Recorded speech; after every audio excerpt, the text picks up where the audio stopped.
Halo para job seeker dan para job hunter serta kalian para fresh graduater yang lagi berjuang buat mendapatkan pekerjaan impian kalian. Oke, di video kali ini gue cuma mau sharing aja pengalaman gue sebagai admin operasional di sebuah perusahaan ekspedisi. Mungkin video ini cocok buat kalian yang lagi kepo-kepo soal job desk atau pekerjaan yang ada di ekspedisi, atau yang kebetulan sekarang lagi ngelamar sebagai admin nih di perusahaan ekspedisi gitu. Dan sebagai informasi aja, ini semua pure dari pengalaman gue. Jadi kalau misalnya ada perbedaan atau gimana-gimana, gue minta maaf karena ini gue nggak ada riset atau apapun. Ini pure dari pengalaman gue gitu. Dan mungkin gue bakal mulainya dari gue ngelamar kali ya. Jadi setelah gue lulus itu gue jadi pengguna aktif di LinkedIn, dan gue kebetulan dapet informasi lowongan ekspedisi ini dari LinkedIn juga. Habis itu gue email, beberapa hari kemudian gue dapet WhatsApp dari HRD-nya, tapi kebetulan panggilannya itu bentrok gitu sama panggilan yang lain gitu di perusahaan lain. Pokoknya pada hari itu gue ada 3 panggilan, dan gue kayak nggak terlalu ngenotis panggilan yang dari si ekspedisi ini. Gue lebih memilih panggilan yang dari Jakarta Barat, dan di hari yang sama juga gue memilih ke Jakarta Barat itu. Cuman pas gue lagi ada di kantor Jakarta Barat itu, tiba-tiba ada yang WhatsApp lagi nomor yang sama bahwasanya tesnya itu di reschedule. Nah, gue di situ ada kayak wah, ada kesempatan nih buat gue, dalam hati gue gitu kan. Nah, sambil nunggu informasi lanjutan dari perusahaan yang sebelumnya udah tes sama gue datanglah ke kantor cabang pusatnya ekspedisi tersebut itu. Dan pas gue datang itu, wow, agak kaget sih.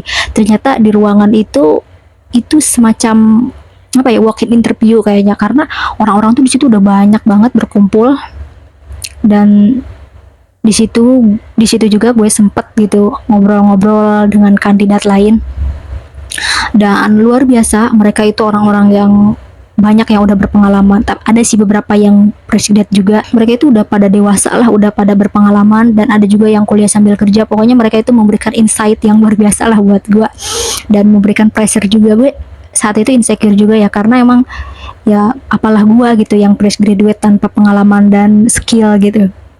Tapi gue percaya diri. Nah, untuk tesnya sendiri yang ekspedisi ini nggak tahu ya kalau di cabang lain atau ekspedisi lain. Cuman waktu gue tes itu, tesnya itu tes Excel dasar, cuman pertambahan perkalian apa-apa gitu yang ditebelin gitu. Dan itu kita diberi waktu 5 menit. Tesnya itu dasar banget ya, tapi entah kenapa tiba-tiba tangan gue tuh kayak tremor banget, dingin banget gitu ya. Ya mungkin karena gue deg-degan juga ya, dipantau dari belakang gitu. Namun singkat cerita, gue lolos tuh. Dari sekian banyak yang hadir itu, yang lolos ada sekitar 18 gitu. Dan di hari yang sama juga yang 18 itu langsung dites interview sama HRD-nya. Nah, dari 18 itu kalau nggak salah kita langsung diinfokan lagi buat tes selanjutnya, yaitu mengirimkan video perkenalan. Nah, oke, gue mengirimkan video perkenalan ya, dan gue dinyatakan lolos juga. Di hari berikutnya gue datang lagi tuh ke kantor cabang, dan itu yang datang sekitar 9-8 orang gitu. Itu yang lolos, dan langsung tanda tangan kontrak. Ya, jelas di situ ada probation dulu 3 bulan, dan kita ada kontrak 1 tahun setelah probation ya. Nah, setelah tanda tangan kontrak itu kita ada trainingnya itu 3 hari. Setelah itu kita penempatan di cabang. Untuk gue, cabangnya itu gue ditempatin di cabang yang enggak terlalu gede. Itu cabang yang lumayan lah, sedang gitu, nggak bisa dibilang kecil, nggak bisa dibilang juga gede gitu. Dan gue yang sebagai fresh graduate merasa bersyukur karena gue diberkahi dengan atasan yang luar biasa gitu, yang jiwa leadershipnya itu luar biasa gitu. Dan gue juga dianugerahi partner yang welcoming, pokoknya welcoming banget, friendly banget, yang memudahkan gue gitu dalam bekerja. Untuk di cabang gue itu ada 2, ada di bagian gudang sama penerimaan paket. Nah, adminnya itu ada 3 ya. Gue itu kebagian yang di bagian penerimaan paket. Nah, cuman ada 1 yang dia itu kebagian di dua-duanya, jadi dia tuh tiap beberapa hari tuh pindah gitu, jadi pindah gudang. Nah alhasil gue jadinya di cabang itu sendirian gitu, jadi ada beberapa waktu di mana gue harus kerja sendirian gitu. Tetapi untuk cara kerjanya di ekspedisi ini, kita kerjanya secara tim ya. Ada pekerjaan tim, ada juga pekerjaan sendiri gitu, pekerjaan individu. Dan untuk pembagian kerjanya juga itu kita bisa dibicarakan lagi dengan partner kita, mau kerjanya seperti apa gitu. Kita mau ngerjain yang mana, job desk mana. Jadi kita udah dibagi-bagi lah gitu ya. Nah, untuk sip-sipan juga sebenarnya di cabang yang gede itu ada sip-sipan, cuman untuk di cabang gua yang sipnya itu nggak ada sip lah. Pernah sih ada beberapa sip, cuman lebih ke ada satu sip doang sih pas yang gua kerja gitu. Untuk pengalaman sebagai admin sendiri, gue cuman bisa bilang kerjaannya itu all in one. Gue cuman bisa bilang pekerjaan ini gue rekomendasikan buat kalian yang fresh graduate atau buat kalian yang single. Karena yang pertama itu pekerjaannya itu relatif untuk waktunya ya, itu relatif. Memang ada waktu dari kayak jam 8 sampai jam 5 gitu, atau dari jam 10 sampai jam 7. Nah, itu ada waktu-waktunya. Cuman yang namanya juga kita pengiriman paket dan kita nggak tahu tiap hari volume paketnya itu kayak gimana. Nah, itu kita apalagi kalau misalnya lagi ada event kayak 12-12 atau tanggal-tanggal kembar, itu yang jelas volume paket itu akan bertambah dan kita mungkin akan kewalahan. Yang harusnya pulang jam 7 itu kita bisa pulang tengah hari gitu ya, tengah malam atau jam 11 lah gitu. Itu kita harus siap itu. Dan buat kalian yang udah berkeluarga mungkin akan terganggu karena waktu kalian dengan keluarga itu jadi sedikit kan. Nah, kalau buat kalian yang single kan itu nggak masalah kan maksudnya. Dan itu kita dianggap lembur juga kok, kalau misalnya lebih dari jam kerja itu kita dapat lembur juga. Untuk jam kerjanya itu 9 jam per hari dan kita dikasih libur 1 hari, itu terserah kita mau ngambil di hari apa. Kalau gue sih biasanya ngambil setiap minggu itu, jadi kayak hari Senin, minggu ini hari Senin, minggu depan hari Selasa gitu, jadi tiap hari gue ambil gitu di tiap minggunya. Jadi gue itu buat kesenangan gue sendiri aja sih sebenarnya. Untuk yang magang, bukan magang sih, apa tuh, buat yang baru setahun gitu ya, kita belum dapat tunjangan dan mungkin kita juga nggak dapat cuti ya. Nanti buat yang udah jadi karyawan tetap itu baru kita dapat cuti. Nah, tapi gue gak mempermasalahkan itu karena gue belum ada rencana buat kemana-mana gitu.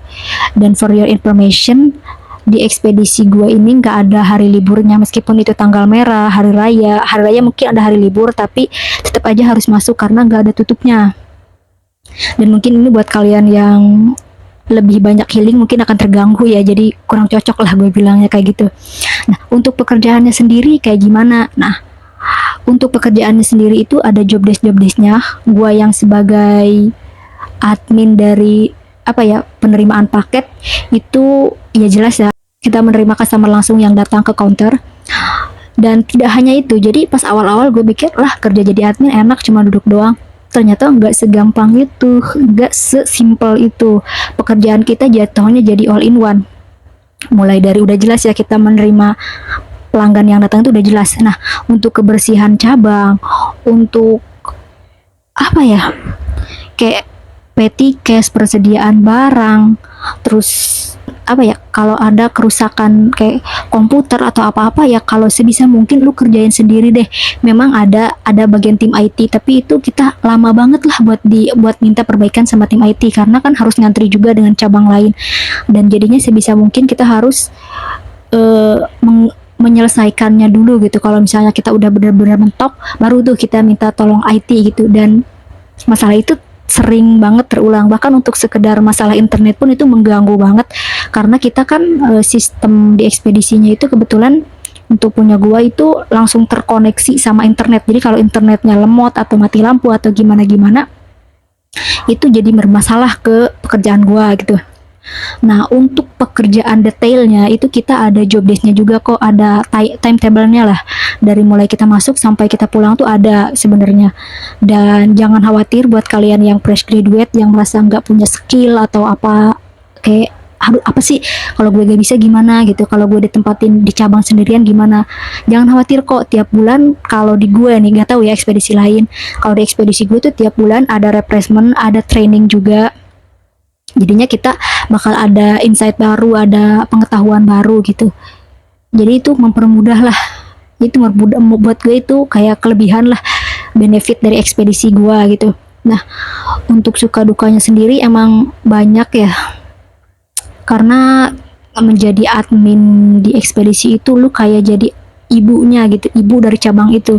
Lu kadang jadi ibu, kadang jadi adik buat para kurir-kurir gitu ya, yang notabene kan mereka kebanyakan itu ya kurir para pria yang ya gitulah ya. Pokoknya kalian harus bisa mengkondisikan, dan yang terpenting itu jangan putus komunikasi. Jadi lu harus berkoordinasi terus menerus, baik itu dengan tim operasional yaitu para kurir dan tim pusat cabang itu, karena setiap saat itu kita ada kontekan, kita ada grup case. Kalau ada paket yang bermasalah atau apa-apa, itu makanan kita lah sehari-hari. Mungkin buat yang di cabangnya ada 2 admin atau itu mungkin mereka ada pembagian kali ya, cuman karena gue bisa dibilang lebih banyak sendiri gitu, jadinya all in one gue kerjain sendiri untuk bagian di cabang ini, yang bagian penerimaan paket. Dan itu ketika pagi-pagi itu rutinitasnya itu ya bersih-bersih dulu, habis itu gue absen, terus ya kayak store gitu, store uang yang masuk dari customer gitu. Store-nya itu bisa dari m-banking ya, karena emang jumlahnya nggak terlalu gede buat cabang gua. Nah, kalau yang partner gua yang di cabang satu lagi, yang di bagian gudangnya, itu dia ngitung uang COD, dan itu jumlahnya luar biasa ya. Gue sempet sih kebagian buat ngitung uang COD juga, cuman nggak lama sih, itu cuman kayak membantu-bantu aja. Itu jumlahnya bisa sampai ratusan juta, dan kayaknya pening banget tuh ngitungin duit kayak gitu. Nah, selain itu tiap hari itu kita harus buka data-data paket grup case yang bermasalah. Itu kita harus buka informasi apa dari para tim divisi dari kantor pusat, itu ada apa sih mereka gitu. Kita harus buka, jangan sampai terlewat, karena itu bisa berefek ke klaim gitu kan. Tahu kan klaim itu kayak ya duit dendaan gitu ya, dan siapa sih yang mau didenda gitu. Mungkin bagian dari dukanya itu kita di ekspedisi itu lebih banyak dendaan. Kenapa? Karena ya kalau misalnya ada paket yang hilang, bermasalah, rusak di perjalanan, itu pergantiannya itu ke kita gitu. Makanya sebisa mungkin lu harus apik lah, harus detail, harus teliti, harus sering-sering monitoring. Dan mungkin buat gue nih yang berada di penerimaan paket itu harus teliti gitu, harus membuka dulu, harus aware gitu dengan paket yang datang. Jangan sampai paketnya itu paket yang rusak atau paket yang bermasalah kita terima, karena itu ya nantinya jadi bumerang buat kita sendiri gitu. Kalau misalnya paketnya memang sekiranya nggak layak, dan memang kita juga ada prosedurnya juga kok, jadi kita nggak menyimpulkan sendiri ini paket yang nggak bisa dikirim apa enggak, karena memang ada bukunya juga kan, ada prosedurnya juga. Mungkin yang lebih ditekankan dari admin operasional ini pengelolaan waktu yang baik sih, karena memang kita ada timetable-nya, jelas of course ada timetable-nya, tetapi yang namanya kita nih, khususnya kayak gua yang ditempatkan di bagian penerimaan barang, itu kan kita nggak tahu kapan customer itu akan datang. Meskipun biasanya rata-rata nih customer itu datangnya di waktu-waktu sore kayak habis asar, nah itu udah pasti gua nggak bisa ngapa-ngapain lagi, gua gak bisa bernapas lagi, karena itu bakal kayak antriannya panjang dan gak ada hentinya sampai maghrib lah gitu. Nah tapi kan ada tuh kayak gue baru buka cabang udah masuk, pas gue istirahat gitu ada customer, dan itu nggak bisa gue tolak dong.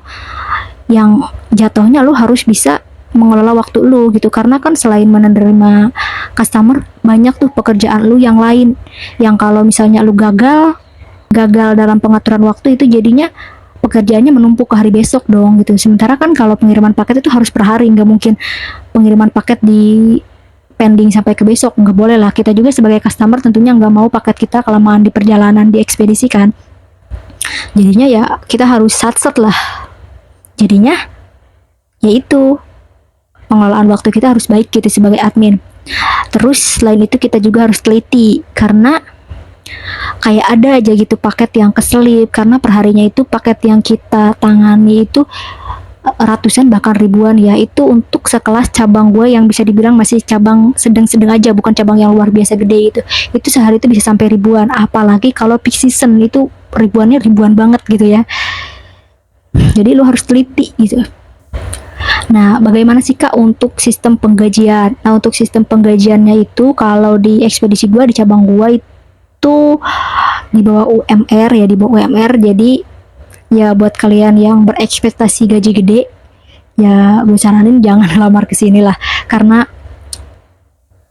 ini bukan untuk ajang lu memperkaya diri gitu, tapi ini ajang buat lu kayak meningkatkan skill aja lah di sini gitu. Emang sih lu dapat gaji.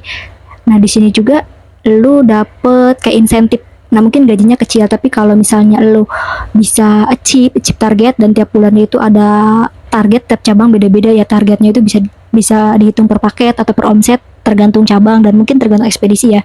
Nah, kalau di ekspedisi gue itu ada omset tiap bulan yang kalau gue achieve itu gue dapat insentif gitu, dan insentifnya itu lumayan, bisa lah tembus total gaji gue, jadi kayak sama kayak orang-orang UMR gitu. Nah, kalau misalnya dibandingin gaji admin dan kurir, mungkin gedean gaji kurir kemana-mana kali ya. Tapi ya di sini tuh bukan, gue nggak menjadikan patokan gaji itu bukan jadi patokan dan motivasi satu-satunya gue buat kerja gitu, tentunya bukan. Percayalah bahwa kerja di ekspedisi itu capek, dan mungkin banyak orang yang kabur ataupun tumbang di perjalanan sebelum selesai kontrak karena memang eh, efek dari tekanannya itu sendiri. Tapi di mana sih ada pekerjaan yang gak ada tekanannya, di mana sih ada pekerjaan yang di dalamnya gak ada masalah gitu. Apalagi dengan gaji yang di bawah UMR, dan dari gaji yang di bawah itu lu masih tetap kena potongan denda kalau lu kena klaim atau barang rusak, barang hilang atau kayak gitu-gitu. Ya pastinya itu jadi beban buat diri sendiri kan. Nah, cuman kan yang gue inget dari pepatah apa ya, dari pepatah si atasan gue, yang atasan pusat cabang gue itu, dia bilang sebenarnya dendaan itu nggak berlaku buat mereka yang teliti dan bekerja sesuai SOP. Nah, gue berpatokan ke situ, berarti kalau gaji gue pengen tetap full sesuai dengan yang dijanjikan, ya gue jangan bikin masalah, gue harus lebih teliti, gue harus lebih aware, dan tanggung jawabnya harus lebih dipertebal lagi gitu buat job desk gue, supaya gue bisa mempertahankan gaji gue tanpa ada potongan gitu. Dan ya gue berpatokan ke situ, jadinya jarang lah buat dendaan. Cuman memang iya ada tetap ada masalah lah ya, kayak dendaan itu pasti pernah ada gitu. Dan di awal-awal gue juga pernah kena masalah gitu ya, kayak adalah masalah gitu, yang karena di awal-awal gue nggak tahu kan cara menangannya kayak gimana, yang saat itu gue alihkan ke atasan gue, yang kebetulan kan di awal-awal gue bilang atasan gue itu cukup bertanggung jawab gitu, jadi dia ngecover masalah gue gitu. Gue agak malu sih, bukan yang membantu gitu, malah membebani jatuhnya ya. Tapi ya gue balas lah itu dengan kedepannya gue lebih bertanggung jawab lagi, gue memperkecil masalah-masalah dan klaim di cabang gue gitu ya. Kurang lebih kayak gitulah kerja di ekspedisi gitu, suka dukanya. Dan mungkin untuk pencapaiannya sendiri jelas di cabang gua, di ekspedisi pengalaman gue ini ya, dia itu ada KPI-nya, ada job desk-nya juga, cukup jelas lah buat gue. Jadi lu tahu kayak, oh bulan ini lu achieve target gitu, oh bulan ini lu udah melampaui KPI, lu tuh kayak ada pencapaian buat lu sendiri. Dan terutama mungkin di bagian services juga ya, pelayanan customer itu jadinya apa ya, kayak dampaknya itu bisa berdampak ke diri sendiri gitu kan. Emang pekerjaan profesional lu jadi admin gitu, tetapi untuk masalah efeknya itu tetap aja berimbas ke diri sendiri. Ketika ada masalah misalnya, adminnya nggak responsif, adminnya jutek, adminnya ini itu gitu kan, jadinya jatuhnya ke kita ya yang setiap hari bertemu dengan customer. Jadinya ya kita harus memiliki jiwa pelayanan yang luar biasa gitu, punya hati yang seluas samudra. Dan mungkin yang menjadi sedikit terganggu itu ketika kita menggunakan nomor pribadi untuk kepentingan perusahaan. Jatuhnya jadi ketika kita misalnya bikin status itu ditanggapinnya bukan sesuai yang kita upload tuh, malah, Mbak, paket saya udah sampai belum? Mbak, paket saya kok masih di sini sih? Nah, itu jawabannya jadi ke nggak ada pribadinya lagi gitu. Kita kayak udah pribadi kita, privasi kita tuh udah kayak tercampur baur gitu ya, kayak gitulah kurang lebih. Cuman ya mungkin jadi keuntungan tersendiri kalau kita bekerjanya ikhlas, kalau kita bekerjanya nggak uring-uringan, kita benar-benar sepenuh hati gitu bekerja, ya dampaknya bakal kerasa sama lu sendiri kok. Karena customer juga kan bisa menilai ya, admin ini bagus gitu. Oh, admin di ekspedisi ini benar-benar bagus gitu dalam hal pelayanan, terus dia dilayani kayak gimana, itu kan jadi penilaian buat lu sendiri gitu. Ya karena di perusahaan pelayanan itu ketika lu sukses, para customer bakal bilang wah ekspedisi ini bagus nih, pengirimannya cepat, layanannya luar biasa gitu. Tetapi ketika lu gagal, lu yang bakal jadi pertama kali, karena ya lu gitu jadi garda terdepan kayak wah ya yang tadi gue bilang ini adminnya gak responsif banget sih, judis banget ya, gitu gitulah, itu jadi efeknya kayak gitu.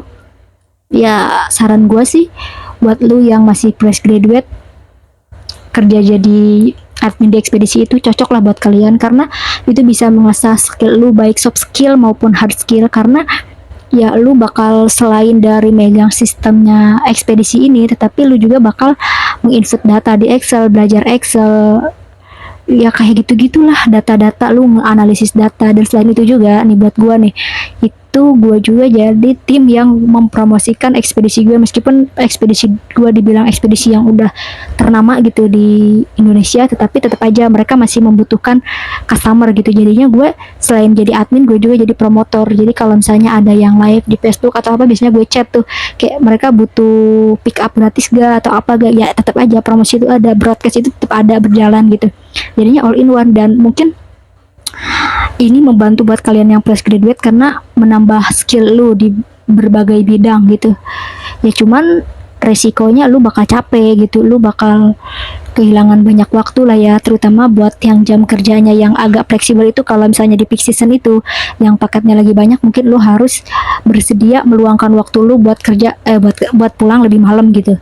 Gitu aja sih. Jadinya gue sarankan jadi admin di ekspedisi itu buat kalian yang masih fresh graduate, yang single, yang masih sanggup meluangkan waktu lebih banyak gitu. Karena ya lu tetap sih bakal mendapatkan benefit itu sendiri gitu. Ya akhir kata gue cuman bisa bilang, apapun pekerjaan lu pasti ada yang namanya masalah, ada yang namanya tekanan. Tapi ya mau gimana lagi, syukuri, jalani, nikmati. Udah, itu aja. Oke, semangat buat kalian para job hunter, para job seeker, dan para fresh graduater. Semoga video ini membantu. Mungkin ini agak membosankan kali ya, tapi gue berharap kalian bakal segera dapat pekerjaan impian kalian. See you.